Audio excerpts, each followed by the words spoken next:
David owange gwe David otwagaza ki omaze okulya okuse kati okuba mpi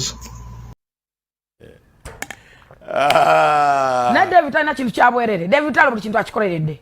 David Lutalo ayimbye from day one up to now nga ina 8 okuba bamugambye ndi maze okulya n'okutaka amaze okulya yekoleredde omuntu bw'okola era Bible egamba nokola bagambe tebagabaza abwerere no akakole nokwata alyenga naawe singa okola singa olya Lutalo okuva mu kapapala wenakawuka ng'ayimba eteri amumanyi okiwulira baziwa muntu era nga manna kyakoze Lutalo imeji y'amaanyi mulangira naye ajja balangira mbadde mulira ennyimba zange Lutalo imeji y'amaanyi talina kintu kyabwerere akola n'ateeka mu ssente mu music we n'agazako nnyo okuyiiya ate ka tumanyi yava matafaali so okukwata omwana oyo n'omuzima n'omutyoboola n'omukakanya n'otuka n'okumulangira nga bwalidde nakuta n'akuba empiiyi Lutalo talina kintu kyabwerere. Please respect legacy z'abantu.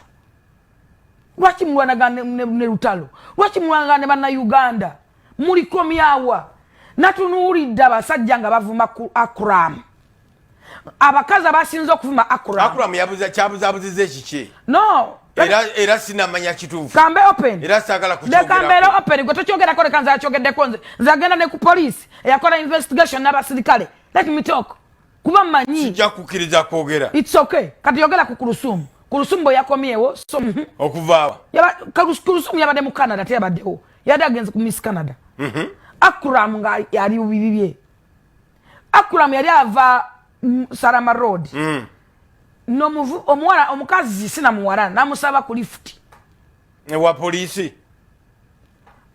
Buli muntu bugabo twala ku jali wa polisi. Emba netegese kyonzira mu kinani na answer. Bible etugamba towanga banga stand. Owe bale nnyo. Anti kakati tumala kwekona. Ontegerese. Tumala kwekona. Tonyumizanga kwa munnamwe omukibuka yenyini. Tugene mpola. Kibuka yenyini yatwala kwa mukazi. Beno mkibuka. Namugamba nsasule emitwalo 2. Namubuuza gacho nsabiri futi. Namugamba nti onkozesezza tonsasudde. Kibuka nga bita byakusaba. Nakubira edisimu. Omwana akuba enduru tewabingamba. Ben namugamba. Naye yuzo olugoye. Eri namugamba sasula mangu atana kusaba 5. Sendi yenyini. Sendi mukama wange sakimpi. Natopinga sente za Kibuka nga bita byalwali. Yasoka namu ntwalo 10. Kibuka gwetogerako musajja mukuru boss wange.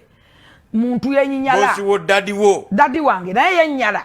Mwenyinyaze atamanyibwa abagenda kulia Talia Mokene.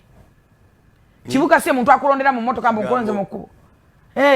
Talia bumpa woko. Amanyi obugala matu n'enswa byawula. Kibuka alasa akulonda muntu kukubona mukwana. Yes. Manyi Kibuka. Yeah, of course. Namuna bakuba kayimbira product. Abana be babeera nga abatiba abana bali ne fujjo. Yes. Ekubeno kirabe badde. Omali waki kunyanya Kibuka. Soko kisimbe wakati awo. Abana bali ne fujjo. Batya. Ekubeno badde tonyo giraba. Njiraba bulungi. Balo ndozeri abasajja abasula obubi. Ekubo wano ku Lubaga Road okwambuka bwe bati. Nsanze balinga. Nange obalabi. Tebayimirirawo bulijjo. Nange mbuuziza wa. Abayimirirawo. Ngati munkuba ndoza munkuba babamanyi nti abasajja balina abakiki. Kati kankunyumiza nze kenyini. Nze nako nkiisa motoka. Mbadde ngenda kumukala katemigo musikala bagenda mbadde ngenda kumukala katemigo. Ali mu motoka ya mukubo yemola. Ebisabi biri bweru empewa alowooza motoka muli mu musajja. Beteganye motoka yange babanyiza motoka za basajja. Za basajja. Nga nenjimukiika ne mugamba ngenda kukala katemigo gwe mu buno buwere bw'obugoye bw'oyambadde. Ne sikini ekugwe ku mubiri. Takuwa. Todanga mwakwatege motoka yangu bononya basajja geno nonye kitaawo. Kuba naye musajja. Toddamu kumengu. Nanga walugo nagamba Yesu alokola era awonya. Nanga nyugire ekigambo bwe. Kati nkulaga Akram.